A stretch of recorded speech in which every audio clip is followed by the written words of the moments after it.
donc comme ni ma leen ko waxee tout à l'heure tey nag dañuy dalal rek benn invité fas yéene waxtaanee politique muy Abdou Diaw nekk mandataire u Bokk Gis Gis donc Aliou dama lay bàyyi nga dalal suñu invité tey. waaw Fatou comme ni nga ko waxee tey ñuy dalal ku ñuy woowee Abdou Diaw di mandataire Bokk Gis Gis mooy coalition wala parti Pape Diop bi ancien maire de Dakar Abdou ñu ngi lay nuyu di la wax dalal ak jàmm. asalaamaaleykum wa rahmatullah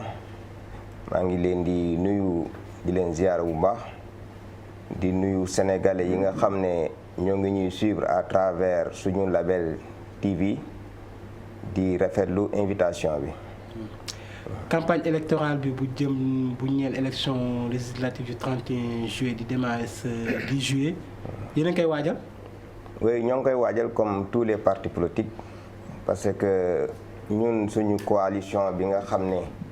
dañ ci ànd ak parti Aliou Sow bi le professeur Aliou Sow. MPD liggéey. oui ak parti Mouhamadou Lamine Massaly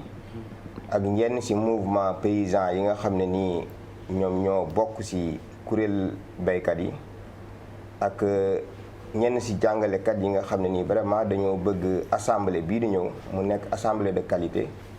moo tax ñoo ngi préparer campagne bi nga xam ne nii buñ ci tollee lu ñuy wax sénégalais yi dinañ ko dégg mais buñ ko déggee aussi dinañ ko apprécier favorablement donc ci loolu lañ nekk di ko préparer actuellement nii. ci législature bii ñu génn ñaata limu député ngeen amoon. ñun suñu parti bi amoon na 5 députés parce que boobu aussi dañoo nekkoon ak coalition ak le PDS yàlla def ñu am fa 5 députés. mais gis nañ ne sànq sax ñu ngi koy gis ci journaux yi assemblée nationale bi nar na particulier sachant que ay liste suppléant nga fay dégg ak li ni mel est-ce que yéen loolu amul benn regard boo leen ci am yéen ñi bokk ngeen nga xamante ne vous êtes un peu à l'écart par rapport ak tension politique yi nga xamante ne seetlu nañ ko ci. waaw ñun moom nous sommes un peu à l'écart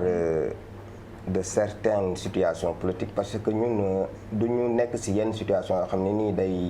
day indi fitna ci réew mi mbala mu indi loo xam ne ku ko dégg da ñu ci xeebee ñun ay kilifa lañu. liste yu xam ne suppléant ñoo koy constituer loolu gàcc la ci suñu démocratie parce que boo xoolee élection ni muy demee ñett moo tënk élection recevabilité éligibilité mais aussi calendrier. recevabilité nag buñ ñëwee ba nga xam ne nii tey liste indil nañ la ko liste ba baaxul mais yow muy conseil constitutionnel wala ministère de l'intérieur ragal nga ko rejeter parce que da nga ànd ak ñoom wala ñoom ñoo la fal ragal nga ko rejeter parce que ñoom dañ lay menacer opposition boo xam ne dañ lay menacer nga ragal leen loolu gàcc la ci suñu démocratie. kon yow ragal nga ko tuddee. waaw ragal la parce que aussi man mënu ma nangu un état aussi fort si on respecte les normes de l'état un état doit être fort donc Sénégal man dama jàpp ne ba lii di xew état fort la woon mais bu lii xewee ñu nangu jël liste yoo xam ne motul parce que ñun yàlla dafa def man maa doon dem ci réunion préparatoire yi avec le ministère de l'intérieur et la direction des élections des élections am na bés ñu posé ko question ne ko ndax liste bu amul titulaire mbala suppléant dina dem mi ne liste boobu du dem donc moom personnellement moo wax loolu. léegi lan ngeen def ba maanaam lan ngeen def pour vraiment wane ni yéen d'accord leen ci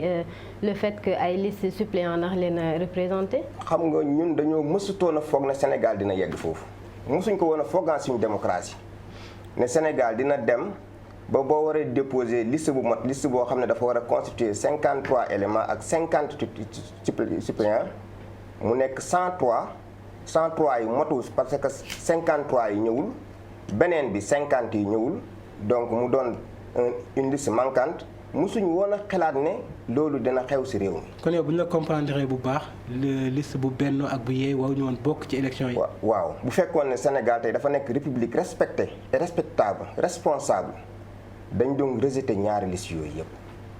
pour jox suñu doom yi nga xam ne nii ëllëg ñun ñoom lañ nekk ci classe parce que man jàngalekat la.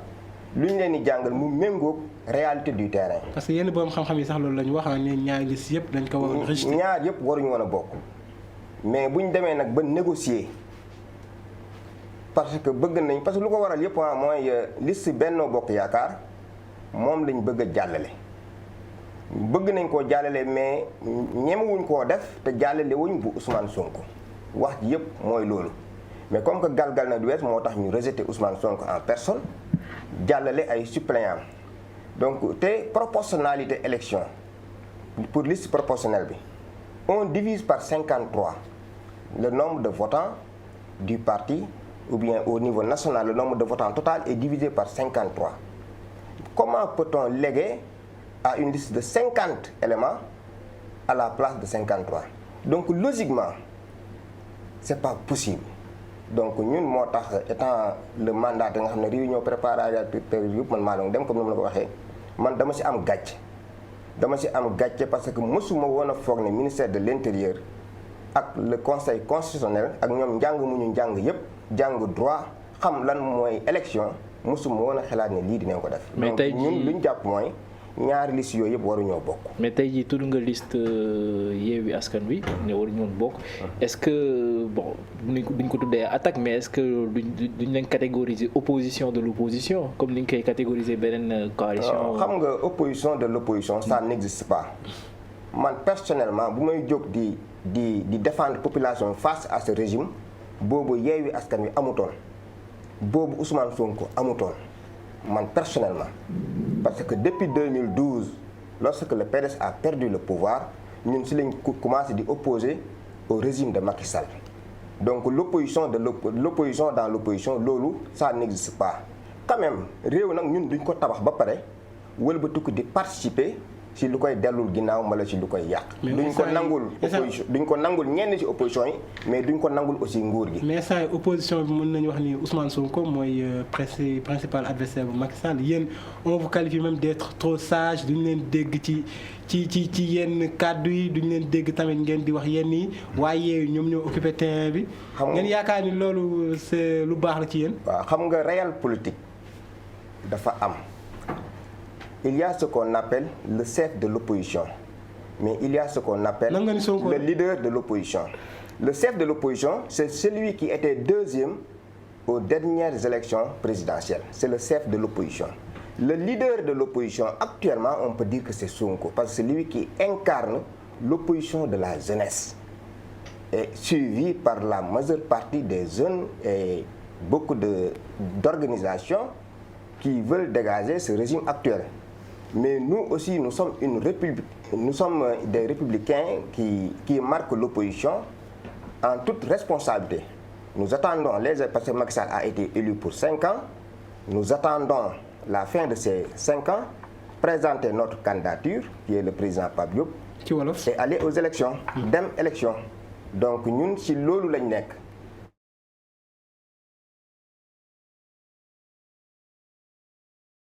seeti leen waxtaan ak ñoom bind lu ñuy bind présenté ko fu ñu ko war a présenté ñun ci loolu lañ nekk. kon Pape Diop dafa bëgg a nekk président de la République en 2024. En 2024 Pape Diop est notre candidat. mais gis nañu il était candidat lors des dernières élections locales. mu daal di ci am ndëmeelu gu metti. Tu penses que Pape Diop am na daay pour être président de la République? Parce que là aussi bon on peut dire man damay wax rek dëgg. Pape Diop ne devait même pas être candidat parce que dans la coalition luñ préparé woon mooy que bu ñu demee ba ci biir ñu xool benn xale présenté ko à Dakar. parce que c'était incohérent être maire de Dakar. mais bu ñu demee nag ba nga xam ne nii vraiment coalition bu mag bu ñu bokk wàllu Sénégal bi dem nañ ñoom ba taxawee beneen tànk boo xam ne neexut a wax publiquement mais dinañ ci ñëwi ëllëg ñun Pape Diop ci lañ na ko nous sommes obligés. ñu présente la nga doon candidat mais c'était pas préparé même boo xoolee communication bu ñu mëne woon sax nekkul lu méngoo dëgg ak communication bi nga xam ne moom la société bi donc xaar bi nga xam ne dinañ mën a élire maire bi mais Dakar du Sénégal. mais pour ñun Nioro boo demee boo génnee ñaari coalition yi nga xam ne ci nguur gi lañ nekkoon daanaka ñun ñoo ci toppoon parce que Yewwi Askan ñoom ñoo ñu rawoon tuuti. mais dañ fa am résultat boo xam ne nii macha allah nga dem ci yeneen yaa naa 5 départements lañ présenté woon mais on a eu loo xam dem ak suñu parti bopp kese dama ñoon ñun coalition parce que man j'avais dit à Pape Diop que ñun duñu ànd ak kenn ci élection locale yi nañ fexe suñu logo parti bi nit ñi miinaat ko xamaat ko buñ ci jógee ñu am benn relance boo xam ne nii dañuy dem nag directement au but mooy dem à l'élection présidentielle de 2024. léegi daal pare ngeen kon bu ñu sukkandikoo ci li nga wax par rapport ak local yi nga xamante ni jàll na jot ngeen cee tirer ay leçons je pense parce que ni ko Aliou waxee ndërmeelu bi moom vraiment. donc pare ngeen pour dem ci présidentielle yi sans pour autant amaat même souci que local yi. oui pare nañu comme ni ma la ko waxee parce que bu ñu pertee Dakar gagné nañu ay communes. oui mais te lu ma lay wax mooy Dakar le président Pape Diop qui a perdu Dakar loolu du kii Ablaye Wade n'a jamais gagné aucune commune avant que muy nekk président. oui mais Macky Sall bu muy nekk opposition il n'a gagné musta gagné benn commune dafa dem ba en 2001 2002 mu doog a gagné Fatick. d'accord mais ñun étant dans l'opposition on a gagné largement certaines communes Pape Diop en 96 bu ñuy nekk opposition dans le PDS. si la gagné Dakar et c'était pas facile face à Mamadou Diop les barons du parti socialiste si la leen gagné donc ñàkk a gagné commune mbala ville de Dakar teewul nga dem élection sénégalais yi wóolu la fal la. mais gagné woon ko boo ko gagné woon kay pour nga gagné waat ko peut-être lu yomb la waroon doon. non mais nag xam nga jamono jii ñu tombeel nag il faut savoir analyser la vie politique du pays Sénégal dafa toll ci période boo xam ne nii. avec Barthélémy Dias et tout ça doon xale méngoo ak génération ñu ci bëree bëri pour nga xëcc leen nga gëmloo leen bi benn situation bi dafay yomb ci xale bu mel ni Barthélémy Dias te vraiment bon on a vu que gëmloo na leen benn euphorie jeunesse boo xam ne nii xale yi ànd nañu ak moom bon gagné na donc Pape Diop aussi bu ñu demee ba toll nag ci laaj réew mi dinañ xool borom kàngam boo xam ne nii dina mun a yore réew mi ci dal duñu fayeeku wante duñu toppante ak kenn mu yore réew mi jubbanti constitution bi jubbanti lu bëree bëri ci réew mi après dem yoonam jox ko nag la génération ñun bu ko defee ñun ñu doog a ñëw nag jël relève bi. yaa ngi wax ci jeunesse comme ni ko waxee Aliou sànq campagne bi nar a commencé le 10 juillet maanaam 20 jours yoo xamante ne Sénégal yëpp politiciens yi ñoo koy moom ñuy redouter ay tensions ak ay violences yéen waa Bokk Gis Gis ban appel ngeen di lancer. bon dal. parce que nag réew mënulaa lebal lu ne ñun suñu njàng suñu lépp Sénégal la nekk mënuñoo génn réew mi donc buñ ko taalee te population bi 1,000% ñooy def politique ñi nga xam ne ñoo jël seen alal ak seen lépp investir ko Sénégal ñu bëree bëri defuñu politique te réew mi lu koy doxal si ñooñu nag la nekk quand même parce que les politiciens là dañuy xëccoo rek bu ñu faloo nekk fii bu ñu falawul dootoo leen déggati dootoo leen gisati donc loolu tax na ba Sénégal daal comme que ñun ñoo ko bokk muy Ousmane Sonko Macky Sall yëpp quand même xëccoo bi rek moo fi nekk mais politique de gestion bi nag ñun ñëpp ñoo ko bokk donc loolu war na tax daal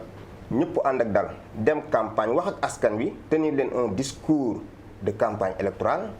un discours de vérité ba nga xam ne bu ñu la déggee fal la buñ fekkee comprendre li ñuy wax parce que dégguñ la fi ngay waxee bon duñ la fal nga gëm xam ne la démocratie moo demee nii il y aura toujours majorité et minorité ku nekk respecté sa morom. da nga yaakaar ni opposition mën na imposer Macky Sall cohabitation lors de cette 14e législature. ñun ñoo koy imposer. au sein de Bokk Gis Gis ñun nous allons laminer Macky Sall dans beaucoup de départements mais aussi suñu liste nationale dinañ fa am ay députés yoo xam ne nii Macky dinañ ko mettre devant le fait accompli. wan na ko ni nga yoree réew mi am na ay sooxe yu bëree bëri yu doxul yu bëree bëri moo tax Sénégalais yi tànn notre liste Bokk Gis Gis liggéey que ñun ñu ëppale ay députés au sein de l'Assemblée nationale. ñu àddu ci mbirum Cheikh Bara Dolly ci seen coalition bi sax la bokkoon ngeen dàq ko. tey mu nga ca kaso ba ndax ñu koy toppee offense au chef de l'État. si yéen waa Bokk Gis Gis seeti woon ngeen ko. waaw man nag yàlla dafa def. sama mag moo koy sax défendre parce que man sama mag maître Ibrahima Diaw c'est un avocat bu ñu demee ba jàpp ko moom moo jóg di ko défendre kon xam nga kon relation yu am doole la ñun ak moom bien vrai que nekkoon na ci parti bi dem ba ci biir gisatu ci boppam ci nu mu waxee parce que aussi nit ki da nga koy nangul position mais yéen a ko dàq. non ñun dàquñu moom moo njëkk def loo xam ne nii charte parti bi da koy parce que mënoo nekk ci kuréel jékki-jékki ci biir kuréel googu nga fay organiser wala nga fay créer benn mouvement boo xam ne lu parti bi di uti mouvement boobu loolu lay uti donc rivalité boobu noonu waa Touba fu mu dëkk ñoom ñoo ne ñoom du ñu nangu loolu mënut a créer mouvement ba pare ñëw jiite leen ñoom ñu dàq ko ci parti bi te ba tey jii ñun procès verbal bi nga xam ne moo ko dàq étudier guñ ko dañ ne woon rek nañ ko bàyyi xale la nañ ko bàyyi bu demee xëy na ba waxtaan ak ay kilifa waxtaan ak ay mag mën na revenir à des meilleurs sentiments ñu ànd liggéey rek parce que man sama rakk la doomi Pape Diop la koo xam ne nii dañ ko dénkoon Pape Diop ne ko dénk nañ la kii donc njaboot des fois nga gis ci ku juum mais bu juumee da nga koy nangul njuumam te xëccaat ko yar ko. léegi soo nag donc lii mu def aussi Macky Sall man xam nga maa ngi woon ci marche Yewwi Askan Wi jour boobu. bu mu ko waxee dama tiit. c'est irresponsable. dama ne kii fii lañ koy fekk jël ko. tey bu ñu nekkoon ci réew boo xam ne nii dañoo respecté loi yi ak lépp du doon génn sax foofu. lan moo tax mu yëkkati kàddu yi ni mel. bon parce que gis na ne fu mu nekkoon fuul bu mu nekkoon xale yi ak aussi discours de guerrier bu mu fay dégg te moom xamul ndongo daara la xamul fan la war a waxee ak lu mu war a wax. loolu moo ko sànq dafa sànku ci fuul bu fa nekkoon j'étais présent mais bu ma ko déggee muy wax man dama ne kii man bu doon man maay ministère de l'intérieur du wàcc plateau foofu laa naan dem leen ngeen jëli kii ngeen téye ko parce que lu mu wax quand même institution kenn du ko waxal wax ju ñaaw jooju mais nag quand même am nañ droit ñu juum ñu ne ñun ñoo juum ñoo ngi jéggulu ci turi sénégalais yépp pour ñu bàyyi ko mu dem ci njabootam dem julli ji. yaakaar nga tey mën naa am une liberté provisoire. bon je pense bien que comme que grand bi sànq nii maa ngi déggante ak moom nee na ma bon am nañ yaakaar ne dinañ ko bàyyi parce que aussi ministère de la justice aussi procédure judiciaire bi nga xam ne moom lañ entamé wartoon a demee noonu koo xam ne da nga ko jàpp loxo ci poche ce n'est plus la peine ngay tenir instruction donc ñoom dañ ko waroon a jël directement rek juger ko mais comme que bëgg nañ ko sonal nag pour denc ko yu kenn xamul moom moo tax ñu def procédure boo xam ni c'est illégal concernant le cas de Serigne Bara Dolly. voilà donc waxtu bi nga xamante ni moom lañ ñu joxoon Abdou Diaw moo ñuy def bàyyi la rek nga tàggoo. voilà lu may tàggatooyee mooy di sant sénégalais yëpp di leen sant yéen ñi aussi si émission bi nu ngeen ko organiser nii ak dal bu mu àndal di wax sénégalais yi ne réew mi ñun ñoo ko moom bu ñu participer si dara loo xam ne nii dafa ñuy tardeel ëllëg di wax njiiti réew mi na ko fu ma jógee ko muy Nioro courant bi doy na fa waa trop suñu tailleur yi presque tabaski bi mënuñoo livrer commande yi nga xam ne nii joxoon nañ leen parce que nu muy coupé dafa ëpp guddeeg bëccëg kenn mënut am courant donc foofu daal laay jeexalee wax ji di leen sant bu baax di leen gërëm di gërëm waa Nioro gi nga xam ne ñoo ma yebal def ma may seen candidat ma war a jàkkaarloog Benno Bokk Yaakaar ci élection yi di ñëw wasalaam. merci Bipa. waaw di wax waa Nioro aussi war nañ am yére tabaski donc na courant bi ñëw foofu noonu waaw di jaajëfal suñu invité di ko jaajëfal si présence am ñun nag ñu ngi leen di jox daje suba incha allah ak seen beneen matinal fii ci sunu Label TV. Aliou. waaw di remercier suñu invité Abdou Diaw di leen souhaiter bonne chance pour les élections législatives du 31 juillet 2022 mbokk yi mu nekkoon seen émission seen matinale dinañ fi teewaat ëllëg incha allah bu soobee suñu borom comme d'habitude avec la même équipe. merci Aliou merci Bipa merci Abdou Diaw ci teewaay bi ak waxtaan bi vraiment. di remercier suñuy téléspectateurs yi àndoon ak ñun depuis ce matin ci suñu matinal ci suñu Label TV ci xolu Sénégal voilà comme toujours j'espère que suñu matinal tey neexoon na leen ak jàngat ngeen ci bu baax a baax de par waxtaan bi ñu amal ak Abdou Diaw bi Pa Aliou nekk nag mandataire Bokk Gis Gis ko ñu koy remercier waat encore une fois donc di leen jox dig daje rek demain inchallah ak même équipe bi beneen invité ci yeneen thème. D'ici là, portez-vous très bien, très bonne journée, à demain, Inch'Allah.